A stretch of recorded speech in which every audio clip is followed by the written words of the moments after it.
Have you ever scrolled through Instagram, seen someone's beach day reel, and thought, how is it always so sunny in their life? Meanwhile, you're lying in bed wearing a hoodie that probably hasn't seen daylight in 3 days, eating cereal out of a mug. We've all been there. Well, most of us. You're happy for them, in theory, but also, how do they have the time to go snorkeling on a Tuesday? Do they not have homework, midterms, I don't know, maybe an existential crisis to tend to? And that's when it hits you. That quiet, slightly annoying voice in your head that goes, I wish my life looked like that. And now you're spiraling, comparing, wondering why their life looks like a Pinterest board while yours more like a to-do list. That feeling, that's envy. Congratulations, you're human. Here's the thing, we're all biologically wired to compare. Our brains are constantly scanning our surroundings and trying to evaluate our status. From the earliest days of human evolution, comparison was a survival skill, an ancient survival instinct. He has a bigger spear meant maybe I should step up my hunting game. In our modern times, he got into that college or she got a better grade triggers this same internal alarm. We're constantly measuring ourselves against others as though life were some sort of elaborate leaderboard. Now, instead of spear sizes in the wild, we've got social media, our modern comparison buffet. One swipe and you're comparing your behind the scenes to everyone else's highlight reel. And it's not just in your head. According to a 2025 study conducted by the Pew Research Center, over 48% of teens say that social media makes them feel worse about themselves when they see others post about accomplishments or curated happiness. Comparison is no longer a once-in-a-while thing. It's daily, maybe even hourly, thanks to those awesome algorithms that prioritize perfection. Carl Rogers, a pioneer of humanistic psychology, said that every person has a real self and an ideal self. The bigger the gap between the two, the more emotional distress we tend to feel. And social media, it doesn't just widen the gap, it builds a mansion in between and invites envy to move in, rent-free. We don't envy others just because they're better. We envy them when they reflect the version of ourselves we secretly wish we were.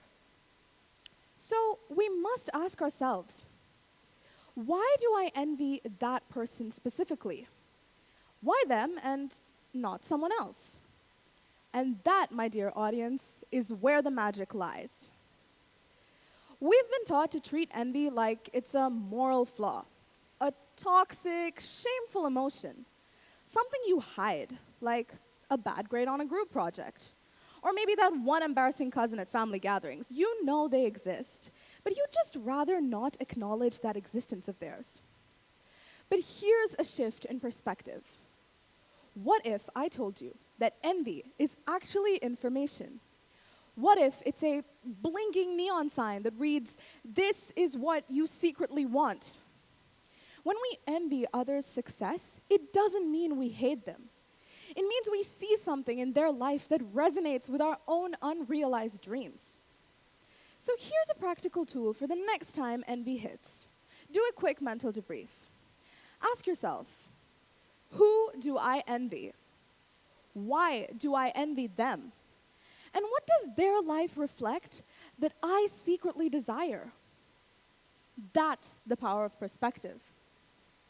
According to Harvard psychologist Dr. Susan David, emotions like envy are data, not directives. They don't tell us who we are, but rather give us clues about where we want to go. But here's something a bit worrisome. Sometimes envy isn't even about what we want. It's about what we think we should want. Ever heard of the Pygmalion effect? Well, since we're dabbling in a bit of everything today, let's go into a bit of mythology as well. The name stems from a Greek myth. Pygmalion was a sculptor who carved a statue so beautiful he fell in love with it. And as a result, it magically came to life. Legends aside, the Pygmalion effect means The higher the expectations others place on you, the more likely you are to meet them. Which sounds great, really, until you realize that you're the statue, and everybody else is the sculpture. Your parents, your teachers, society, Instagram, your grandma, that one aunt you only text on her wedding anniversary and birthday. You start living lives designed by someone else's shoulds, chasing dreams you didn't even choose. Enter Karen Horney. She was a neo-Freudian psychologist who said that we often build our lives not from passion, but from fear. Her theory of basic anxiety explains how we develop neurotic needs in order to avoid rejection or feel loved. So we overachieve, we people please, we perform, and we generally attempt to become an accomplishment doormat just to feel secure. But sometimes we need to take a step back and evaluate. Is this leading me towards something real? Or is this just me becoming the statue someone else is busy carving?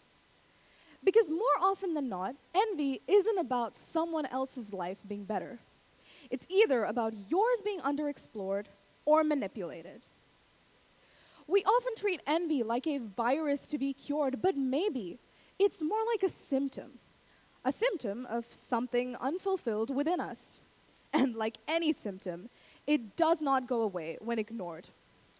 It goes away when understood. Envy is just honesty wearing an uncomfortable outfit.